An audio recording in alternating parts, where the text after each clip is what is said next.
What is up, movie viewers? Dena Views and Reviews here, asking, what you watching? Well, today I am watching Leave the World Behind, starring Julia Roberts, Ethan Hawke, Mahershala Ali, Mahala Harold, Farrah McKenzie, and Kevin Bacon. It is written by Sam Esmail, directed by Sam Esmail, produced by Michelle and Barack Obama, Chad Hamilton, Daniel Steelman, Sam Esmail, Lisa Roberts, Ruben Alam, Marissa Years Gill, Tanya Davis, and Nick Krishnamurthy. Wow, wow, wow. This movie, Leave the World Behind, is a very interesting, suspenseful thriller and post apocalyptic drama. Although interesting, it is so full of inconclusive anomalies. Anomalies that leaves you throughout the entire movie with the question, what the hell is really going on here? Now, it opens with Amanda Stanford, who is played by Julia Roberts. She works in advertising, and she and her husband are in their bedroom. He awakes one morning, and she informs him, and his name is Clay. Of course, he is played once again by Ethan Hawke, that she wants to go on a family getaway immediately. She's watching people from her Brooklyn, New York apartment. She's watching them as the hustle and the bustle of the people, as she exclaims. And she says, I freaking hate people. She goes on to inform her husband that she has rented for them, her husband, and her two children, ages 16 and 13, 16-year-old son and 13-year-old daughter, a lavish house in Long Island for a weekend escape. Now they leave immediately and find themselves on the beach. They're enjoying the sand and the ocean when all of a sudden an oil tanker begins to come toward them, and they're thinking surely it's going to stop. And the husband is like, don't worry, it's going to stop. But it doesn't. And the oil tanker comes ashore and almost hits them. And it is assumed that it is the faulty navigation that is behind it. Isn't that a very odd occurrence? Then they find themselves back at the rental property. And after putting the children to bed, they're discussing what they witnessed. When late that night, there's a knock upon the door. They open it to find a black man standing there with a young woman. It turns out to be GH and his young daughter Ruth. And he explains to them that he is the owner of the property in which they are staying in. It's a rental house. And he informs them that New York City is experiencing a major power outage and they would like to stay there. Amanda is having a problem with this. She's like, I've rented this. What are you doing here? She's very distrustful of the two strangers, and that is understandable. However, it is clear that she was possessing just a little bit of racial insensitivity with her responses to GH. When he responded that it was his house, she's like, this is your house? As if she would be surprised that a black man would own such a luxurious and decorated home, very expensive, that it would be owned by a black man. She is unable to verify his identity over the internet because both the internet and the phone service were out. So she was not able to identify him, but her husband convinces her to let this couple come in, and they are downstairs. They go downstairs. He's very familiar with the house, and he decides to stay in the apartment downstairs. But it turns out GH is a wealthy financial planner, and through his powerful clients, he has connections. So he was able to follow his intuitions that told him that something might be amiss.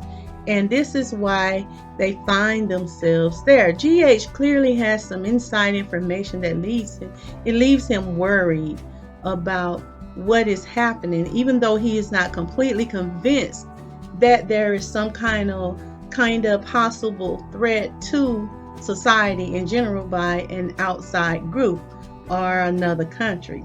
His daughter Ruth is not so convinced. She picks up on Amanda's racial biases and she responds to her as such. But many strange events are occurring around these people. There are animals behaving erratically, cyber attacks around them, and rogue Teslas, and their neighbors behaving odd. One in particular is locked and he's loaded and he's prepared to protect himself and his family from the unknown threat, from whether it's an invader or just another neighbor or someone inside the country, which is understandable. But the Sanfords, um, Amanda and Clay, they have a daughter by the name of Rose. And she has a very strange interaction with some deers that are in the backyard of the house. There are hundreds there that seem to just stand and stare at her. And she's staring back at them. They're just standing there and staring. They're acting very eerie.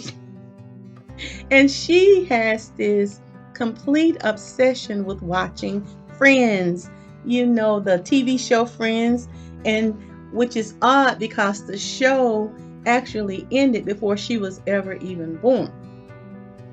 And then the next day, the husband attempts to find more information as to what is going on with this power outage and this blackout. And he's trying to get information from the locals as to what is going on. But while he is out and about, there are leaflets being dropped from a drone that is written in Arabic that says "Death to America." But why all of these strange events are happening and taking place around this home leaves you sitting on the edge of your seat. I mean, it is an interesting movie. You're screaming. You can't wait. You're biting your nails asking what is going on and who is behind it. And this is why I had to give this movie a 3-star, because it is very interesting. It pulls you in and takes your full attention. You're just anxious to find out why all of this weird stuff is going on. What is happening? Why are the characters responding as they are to the events, strange events that are occurring around them? And how would you respond to it? And all through the movie, you're just asking and filled with anticipation to find out what exactly is going on and who in the heck is behind it. And unfortunately, after you watch the movie, you're still left wondering what is going on and who is behind it, leaving you, though, with this feeling of what if. There was a very interesting conversation in this movie that stuck out to me between George and his daughter Ruth. Ruth admitted to her dad, GH, that she was afraid and she wanted him to comfort her, to hug her. And while they were embracing, she said to him, "If the world falls apart, trust should not be doled out so easily to anyone, especially white people." She then asked him, why were they spending a second night in the basement of their own home, while the white family who packed up and left had returned? She asked, what was the point of letting them back into their house after they themselves decided to leave? And her father responded, because it was the right thing to do. Ruth then looked at him and she said, and that right there is going to fuck us in the end. Perhaps this movie is simply to make one think what if, and of the possibilities of these events actually occurring. And that's just how I looked at it, because someone knocking down a satellite in space, that is a possibility, disabling or taking over the grid, forcing airplanes to just fall out of the sky, self-driving cars in particular, it was Tesla that was wrecking. There was no one driving them, and they were brand new.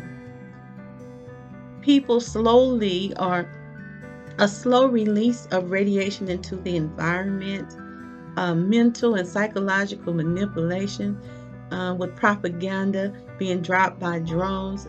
And because America has made a lot of enemies around the world, it is reasonable to believe that several of these events could happen and other nations or countries could unite in an effort to rid the planet of the United States. It is all very much possible. I just wasn't clear on why the animals were behaving so weirdly. I'm sure there's a reasonable explanation because when things are in discourse in nature and in their environment, it can cause them to behave abnormal. But the deer and the flamingo still had me wondering about that. I mean, it made me wonder what else was occurring in their habitat to cause them to behave as they were. Either way, I found it to be a movie worth watching. Leave the World Behind is rated R, and if you would like to check this movie out, you most certainly can because it is now streaming on Netflix.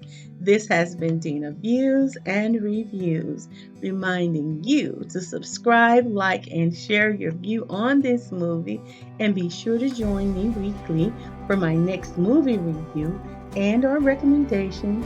And I want you to remember, it's my view. Now, what you watching?